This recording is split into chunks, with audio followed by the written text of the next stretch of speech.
It's May 15th, 2015. I'm Raymond Taylor. This is my lovely wife, Rhonda. We're here in Spokane, Washington. This here video clipping pertains to my sister, Donna Marie Brawler, and Jessica Rodriguez, my niece, out of Wyoming. And also for the courts, I guess, since it's been made clear to us that over the course of harassment throughout all of this, especially since August and recently in the last few weeks and the last month, we keep getting phone calls and text messages that my niece and sister are once again trying to come after my mother and me to seize control of my mother, her assets, and again to try and eliminate me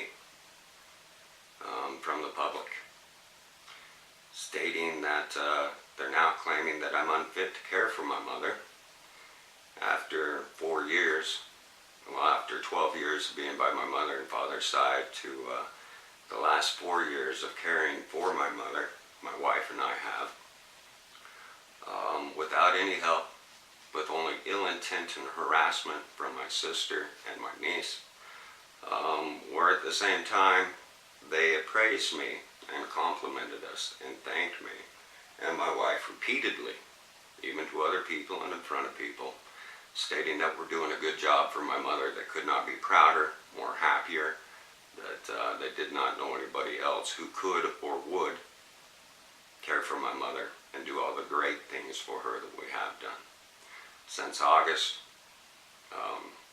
when I asked them to testify in court, immediately they began worse harassment, threats of calling law on us daily and daily if my mother did not call and speak to them, or one thing or another, to threats of, again, from November forward, of them trying to take me to court, that they're using any and all text messages, phone records they've been keeping of their calls back and forth to our house, to that of even downloading files and information posts that I posted on Facebook, claiming that they're going to try and use them to prove me unfit to care for my mother as they insert these actions.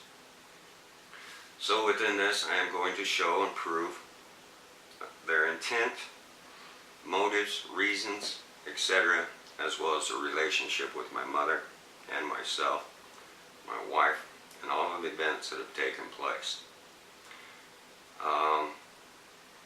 First off, my wife and I've been by my parents' side since 2004. My parents personally asked me and my ex-wife to come back to Wyoming. They wanted us close. We've always been close. I have been by my mother's side constantly and consistently since 2004. And since 2011 to present date, my wife and I have been caring for my mother and fighting for all of her rights constantly and consistently against that of my sister Dawn that had ill intentions and my niece Jessica, which I will also point out consistencies in. To let it known to all, first off and utmost, that everything we have done for my mother and continue to do has been for one reason only: love, honor, and respect. That, and two, I am their son. They care for us for the first part of their lives. I think it's only right that we're there to look out for them and care for them in the last part or stages of their life. Now, everybody knows me and my sister Dawn have not been close over the years. Not gotten along, don't get along, and I've got very little respect for her. But those pertain to issues between her and I, where I felt violated.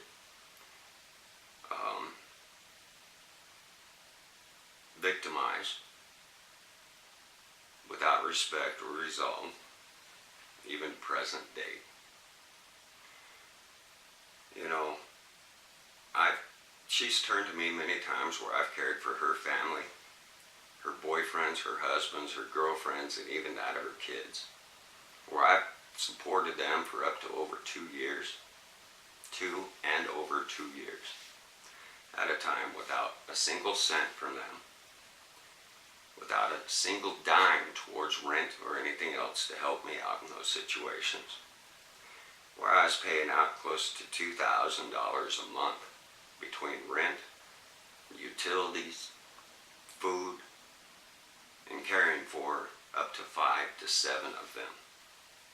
I've always been great to them,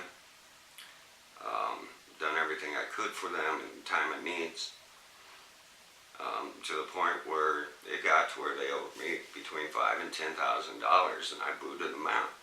And that was in the 90s in Colorado. It's also the timeline when Domry and I became friends, even companions. They're all swingers. But anyway, that's between me and Dawn, and it's been earned. The relationship between her, my mother, and my father is that of their own.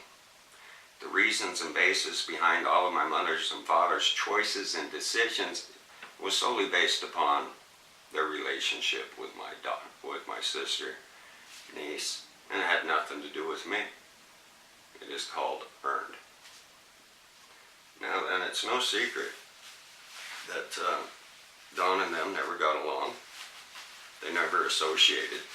Even when my father was alive, my father and mother ran them off the property.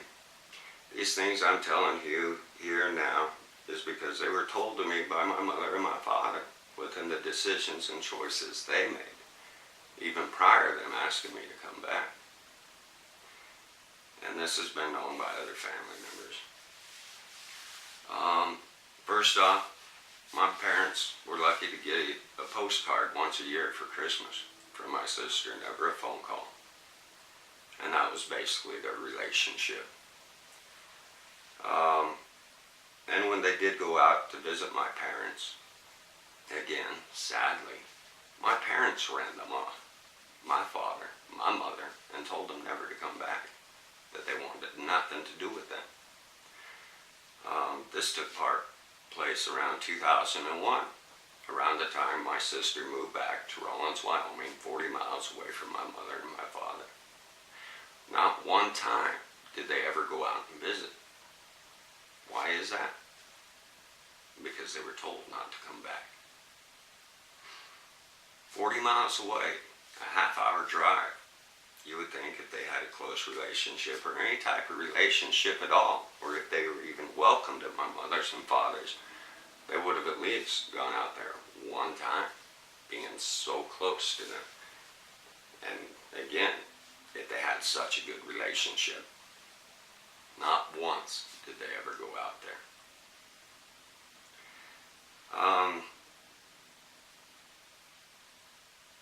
That's sad. And that's horrific in some aspects. But it is truth. Now then, when my father passed away in 2004, I was one of the first people my mother contacted. Went straight in. My mother told me not to call my father, or call my sister, not to tell her anything. She did not want her to know. She did not want her out in Wamsutter. She did not want her on the property. Eventually I did call her, and I did tell her. She came out to Wamsutter, stayed out there a few days after my father's passing. And again, was kicked off the property.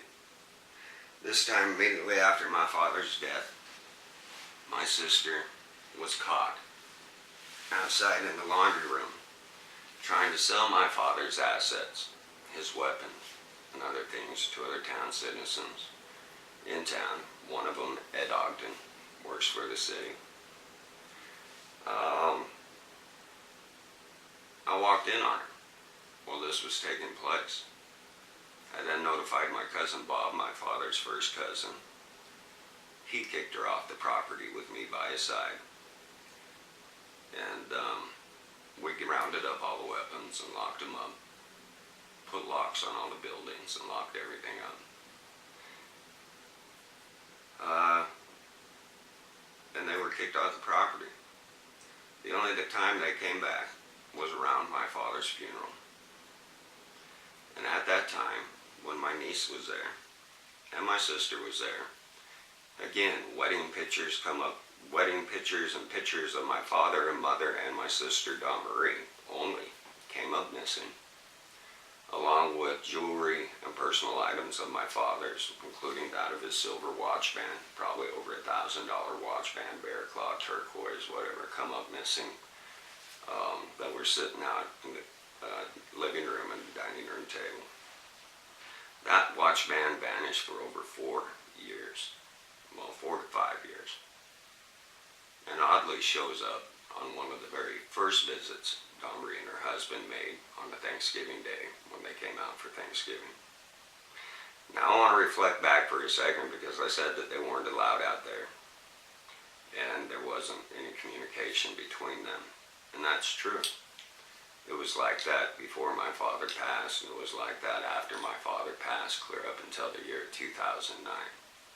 This part is pertaining to my sister Dawn Marie only. Well, both Dawn Marie and Jess. As far as Jessica goes, Jessica was in Job Corps. My parents put her in there for stealing something like 10-20 grand from them. I think this was like the second time. She was court ordered to go to Job Corps. Throughout that time, even prior to that time, after my parents adopted her,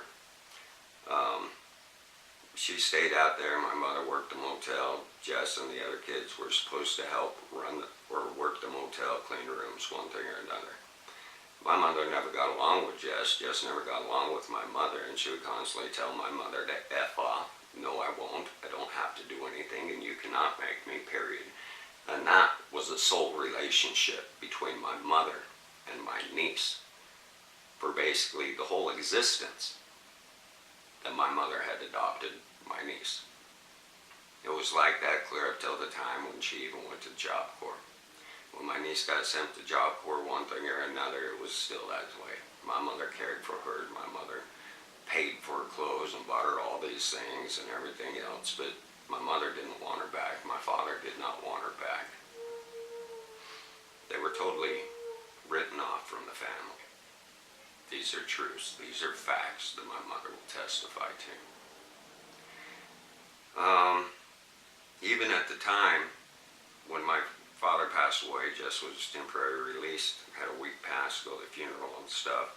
This is around the same time that Dawn Marie was there and items come up missing, and again, my mother disowned them. She believed personally that they were the ones that took them, especially toward the pictures and stuff only maintained to my father, my mother, and my oldest sister. It's the only thing she could make sense of. Jess spent another couple years in Job Corps even after my father's passing. Jess and I have not been close. We were close when she was a kid up till about the age of 12, when I used to be able to be around him more and we visited more and stuff. But from 12 forward, we've never been close. Even though in her text messages and stuff, she tries acting and pretending like we were, acting like she loves us so much, or me. Even as she's praising me and my wife for how well we're caring for my mother. All lies. Which I'll show and point out. Anyway, Jess got released in 2005 from Job Corps, but she wasn't allowed to go anywhere. They would not release her unless she had a place to go to. She constantly called and harassed my mother.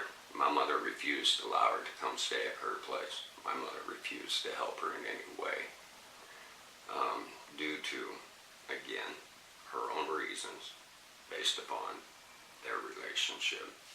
Nothing to do with me. My mother would not allow her to, one thing or another. My niece called me up Just like my sister constantly turns to me whenever she needs something, or if we're not cared for her and her entire family for 6 months, 9 months, a year at a time. I'm good for those reasons, as long as they don't have to pay me or do anything back. Really messed up.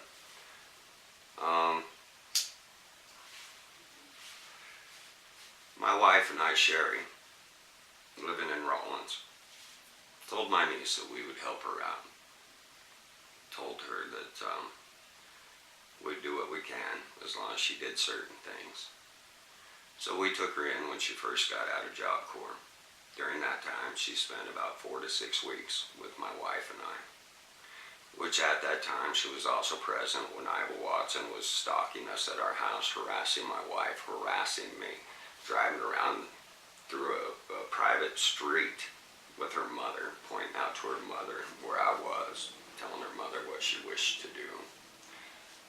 All these things come out later as fact. But anyway, she was present, witnessed these events that later she would not testify to in court and flat out refused to because they wish harm on me. Now then, my wife and I kicked her out after 4 to 6 weeks because all they wanted to do was sleep in a camper. They wouldn't get out, they wouldn't get work, they wouldn't do anything. They were costing me and my wife a lot of money and we couldn't afford that, so I booted her out. I believe that was in 2005, probably around August when I kicked her out. From that time forward, she has not liked me, she has not cared for me, has not spoken with me virtually. The only times that I did see her was when I was, after I moved to Wamsutter, next to my mother in 2006, first part 2007. Jessica needed money and was calling up and harassing my mother, trying to get money from my mother that she claimed my mother owed her when my mother owed her nothing. Jess even came out with her husband now, even though they weren't married at the time, hounding my mother when we were even having barbecues, calling my mother all kinds of names, demanding money out of her. My mother kept saying, no, I don't owe you any money, and you're not getting none. Jess would go on, fighting, arguing back, cussing at her, calling her names, telling her to fuck off. Wanting a beer, she's still a minor, my mother wouldn't allow her to have one. She would tell her, well, you know what, I don't need your permission to have a beer, and I can have a goddamn beer if I want one, and I'm gonna fucking have a goddamn beer, she'd tell her. My mother said, no, you're not, one thing or another, and it just continued, the disrespect. I finally told Jess that she would not talk to my mother like that. I would not allow it, I would not tolerate it, and I wanted nothing to do with her. And again, she was kicked off the property.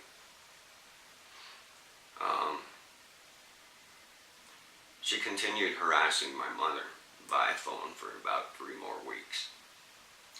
Then she began threatening my mother with lawsuits, claiming that she did not give her money, she would sue her for that money and a bunch of other money.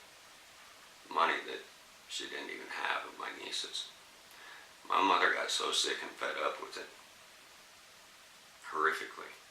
She went down to the bank, drew out $3,000 to $5,000, gave it to my niece and told her to have a good life.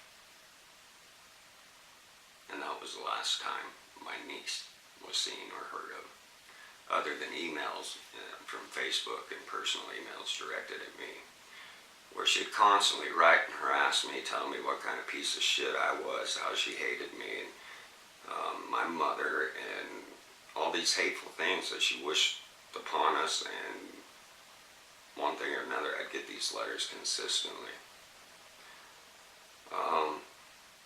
That was the relationship. It took me from the time of my father's passing, even through these horrifics, with Don Marie, 4 to 5 years, just to get her to try and start a relationship with my mother. Same with Jess. But that was around 2010 with Jess. 2011, 2010, 2011, and was when Jess began to first come out. But again, that's after 4 to 5 years of me trying to keep opening that door to them to build a relationship with my mother, an honorable, respectful relationship with my mother. They flat out refused. Until around the end of 2009, Domri started coming out once, twice a year. Jess began coming out in 2010, or more or less around 2011, around the time of my mother's stroke, is when Jess began coming out and visiting. Jess never came out until that time. Domri and Mike, they would come out for Thanksgiving or Christmas, or they would try to consume that of my mother's and I's holidays. They wouldn't even give us a breath where we could have it. But we took Mother in. You and I did 2 or 3 times to visit with them since Mother's stroke. And they've come out maybe about 5, 6 times. From 2009, they'd come out about twice a year through the course of 4 years or whatever, so 5 years, so maybe a dozen times. And I'd also like to point this out because this seems to be a major heated topic between Don and Jess pertaining to phone calls and stuff, or their phone records that they've been keeping for intent, motives, whatever. My mother not once has ever called to speak to my sister Don Marie. Not once ever. Not even after they began visiting. My mother has never called her once. Since 2011 forward to this day, when my sister did call, my mother flat out refused to answer the phone. She did not want to speak to her, even after the time of her stroke, and it's been that way to present day. She would call mine and Rhonda's phones a dozen times a day, and even that house phone a dozen times a day until she got through to somebody, and we'd tell Dawn the same thing. Mom's got the phone right beside her. She just don't want to talk to you. She's got nothing to say. She would call Jess once in a while, but not once has she ever called my sister Dawn. And she only called Jess once in a while, pertaining to after 2011, after the time of her stroke. Most of the calls, 95% of all calls that came in to the house phone or came into our cell phones were directed at my wife and I. Most of the times they didn't even ask to talk to my mother. Most of the times they were just calling to bitch, complain, harass us, or pump us for information pertaining to things that they didn't even want us talking about. Just a lot of different issues that we'll bring up through the course of this. It's really sad that I feel that I'm obligated to, or that I have to go through these means to protect my mother. But it's important that people know, the lawyers know, etc. know, to a point. This has been explained to them, and they don't go over those aspects. But the bottom line is, it's just never been there. And oddly, every time they call, it seems to surround some event or something in life pertaining to my wife and I, or what we're presently going through. A lot of times they only seem to call. There's a lot of oddities in this, but they only seem to call after my wife and I have a conversation stating, it's been 3, 6, 9 months since they've called and asked to speak with my mother. Within an hour, or by the very next day, they would both begin calling to speak to my mother. When most of their calls made to us, or basically all their calls made to us up until that point in time, were made to speak to my wife and I, or harass us. There's probably going to be 3 video clips to this, so I can get the text messages in, and also outline this more deeper to the oddities, to how we've been victimized, and the actions consistently be taken against my mother, as well as directed at me and my wife. So, we'll go into part 2. We'll pick up around the time of my stroke on the next one. It's 25 minutes. Ouch, my gut hurts.